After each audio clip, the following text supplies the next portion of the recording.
Whether you realize it or not, you are prophesying your future. And this is great when we're saying things like, I'm blessed, I'm strong, I will accomplish my dreams, I'm coming out of debt. That's not just being positive, you are prophesying victory, prophesying success, prophesying new levels. Your life will move in the direction of your words. But too many people go around prophesying just the opposite. I never get any good breaks. I'll never get back in shape. Business is slow. I'll probably get laid off. Flu season is here. I always get it. They don't realize they are prophesying defeat. It's just like they're calling in bad breaks, mediocrity, lack. The scripture says we will eat the fruit of our words. You are planting seeds when you talk. At some point, you're going to eat that fruit. My challenge is make sure you're planting the right kind of seeds. If you want apples, you have to sow apple seeds. If you want oranges, you can't plant cactus seeds, poison ivy seeds, mushroom seeds. You're going to reap fruit from the exact seeds that you've been sowing. In other words, you can't talk negative and expect to live a positive life. You can't talk defeat and expect to have victory. You can't talk lack, not enough, can't afford it, never get ahead, and expect to have abundance. If you have a poor mouth, you're going to have a poor life. If you don't like what you're seeing, start sowing some different seeds. Instead of saying, I'll never get well, Joel. This sickness has been in my family for 3 generations. No, let me give you the right seeds. God is restoring health back unto me. This sickness didn't come to stay, it came to pass. I'm getting better and better every day. You keep sowing those seeds and eventually you'll eat that fruit. Health, wholeness, victory. Instead of saying, I'll never get out of debt. I'll never rise any higher. No, I will lend and not borrow. Whatever I touch prospers and succeeds. I'm coming into overflow, into more than enough. Start sowing seeds of increase, seeds of abundance. No more, I'll never accomplish my dreams. No, I have the favor of God. Blessings are chasing me down. The right people are searching me out. New opportunities, new levels are in my future. If you keep talking like that, you'll reap a harvest of good things. James said in the scripture, with our tongue, we can bless our life or we can curse our life.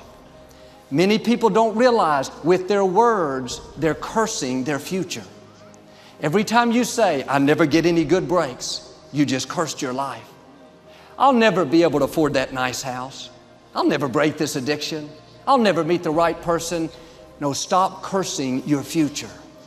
Sometimes the enemy doesn't have to defeat us. We defeat ourselves. Pay attention to what you're saying. Are you blessing your life or are you cursing it? I had a classmate in high school that was always very negative. And every time I asked him what was going on, he had this standard answer. He would always say, not much. I'm just getting old, fat, and bald. I heard him say that probably 500 times. I know he's just kind of kidding, but I wouldn't kid about that. He was one of the stars on our football team, always in great shape, had this thick curly hair. About 15 years later, I ran into him at the mall. When I saw him, I nearly passed out. He had prophesied his future. He looked old, fat, and bald. Friends, don't speak that defeat over your life. Our attitude should be, I'm getting younger. God is renewing my youth like the eagles. I'm getting stronger, healthier, better looking. I'm going to keep my hair. I'm going to stay in my right mind. I'm going to live a long, productive, faith-filled life. Don't go around cursing your future. Start blessing your life.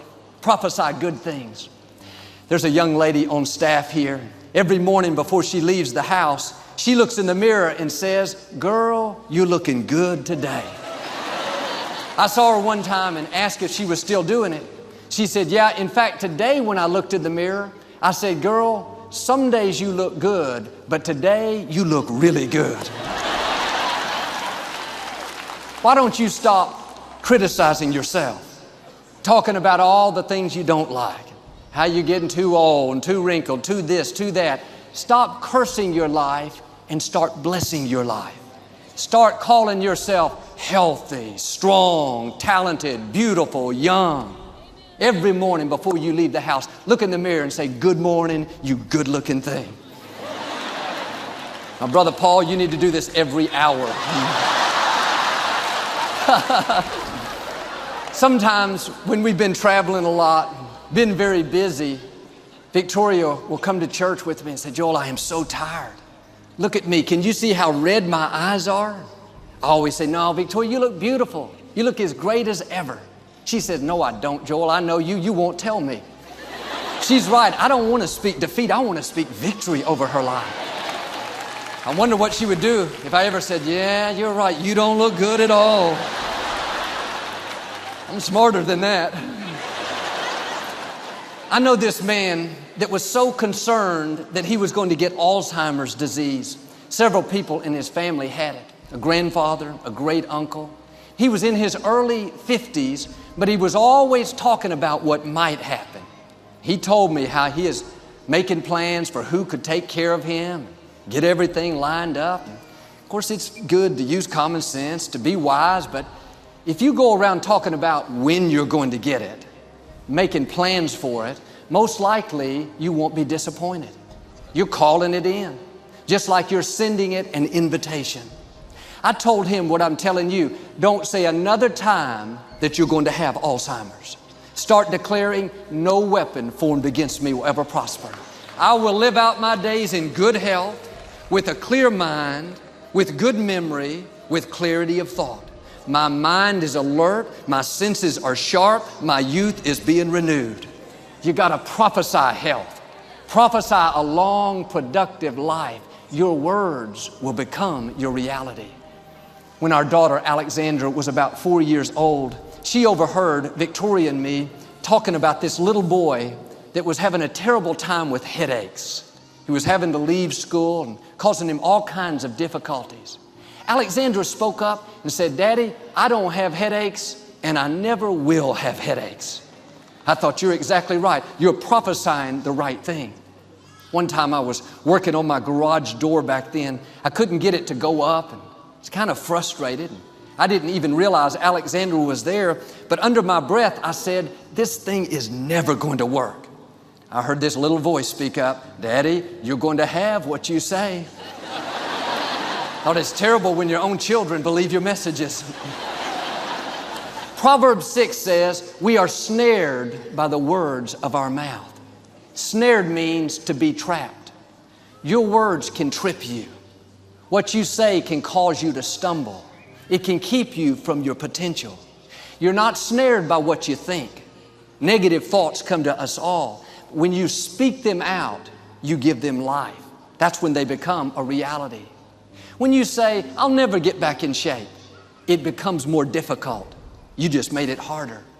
When you say, "I never get any good breaks," that stops the favor that was ordained for you. If you say, "I'm not that talented, I don't have a good personality," that is setting the limits for your life. That is calling in mediocrity.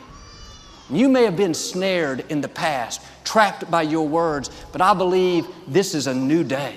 I declare you're coming out of that trap. Every chain is being loosed. Every stronghold is coming down. No weapon formed against you is going to prosper. Now you got to do your part. Start speaking victory over your life. Speak increase.